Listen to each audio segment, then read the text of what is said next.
Hello ladies and gentlemen, Panzer here, and today we're taking a look at Astrokill. So this is a game that's coming out on the 27th of May, and I've gotten a chance to get an early look at it, so obviously a lot of things are not finished yet. There's going to be all sorts of things that are not representative of the final product, so I'm really doing this as well to kind of take a break from Dreadnought, but I thought you guys might want to check out another sort of upcoming space shooter, and this is exactly what this is. So Astrokill is basically a shooter in space where you pilot various different types of ships. So there is a campaign mode which is not complete yet, a practice, and a survival mode. I'm going to jump into survival now, and I'm going to show you what's what. So there are two main factions at the moment. The Outer Belt Alliance uses a lot of ballistic weapons, and Dominion of Man is a little bit different, but they use faster, smaller, and weapons that use guided missiles as well. So very, very different kind of playstyles here. I was just checking out the OBA earlier, so we're going to check out the Dominion of Man and see what's going on there.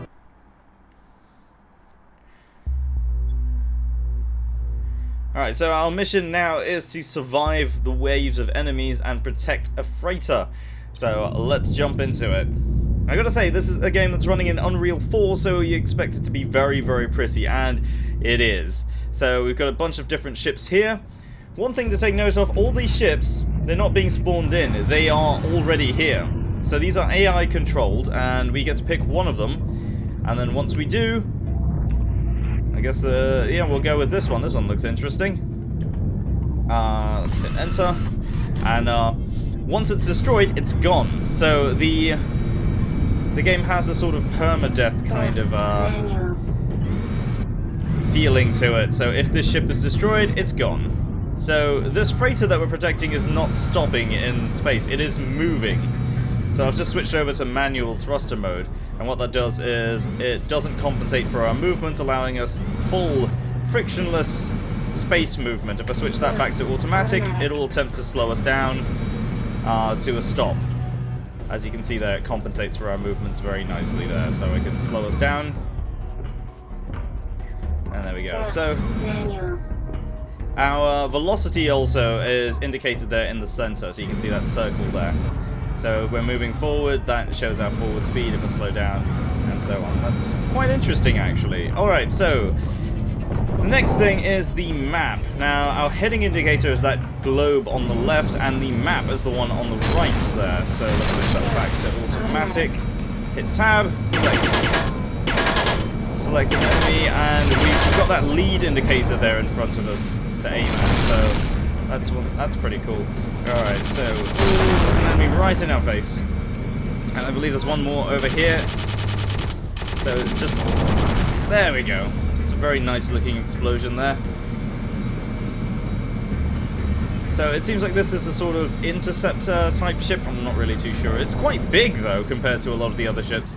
So maybe it's not. We have a 20mm cannon and a 60mm. Oh, we're on autopilot for some reason. I guess we were getting too far from the combat zone.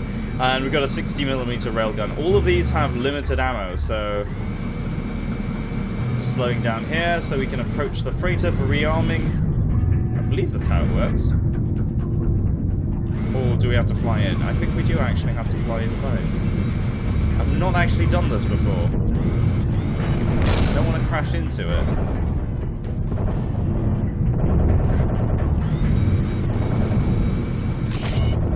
Alright, there we go.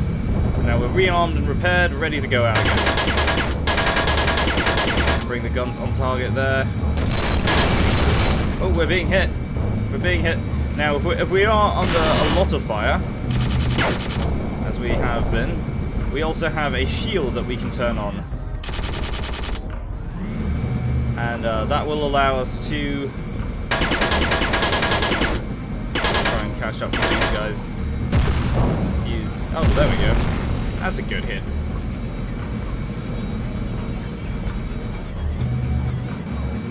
I'm just kind of looking around for enemies right now. Now, the survival mode is probably the most fleshed out mode that they have right now, I would say. The campaign is interesting, but I feel like this is the mode I'll probably end up playing more of just because of how difficult it really is.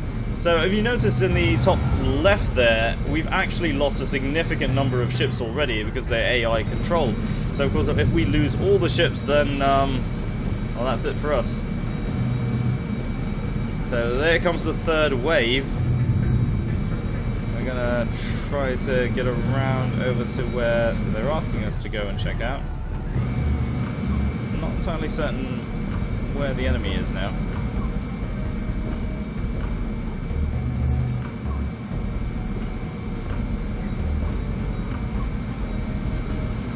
So we're just kind of floating around in space now.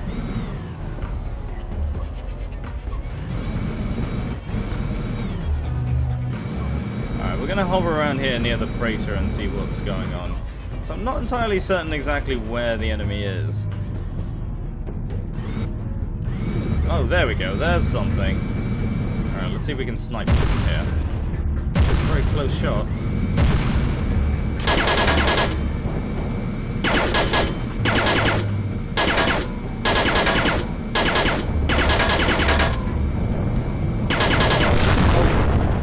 Yeah, we've crashed into the freighter, so that's not good.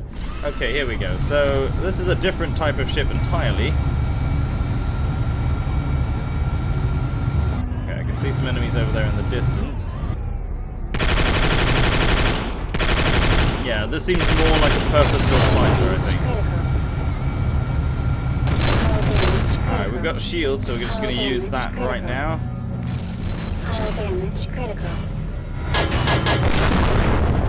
Oh, we've been killed. Yeah, this is not an easy game to play. Alright, let's jump into this one. I believe this might be the last ship though, so we've got to be very careful with it. Right, that's a missile that we have.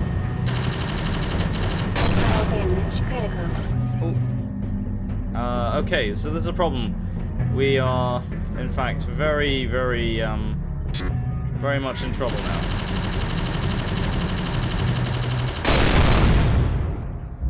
And I believe that's all the ships. We have actually lost all of them.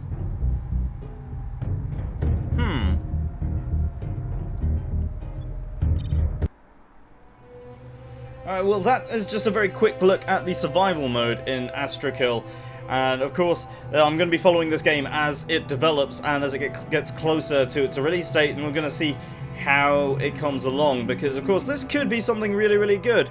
And we definitely don't have a shortage of space shooters at the moment, so this is something that I do want to kind of see come out. After all, it is a very small indie team that's making it, I believe, so something to look forward to. So there you have it, ladies and gentlemen. This is Astrokill, and my name is Panzer.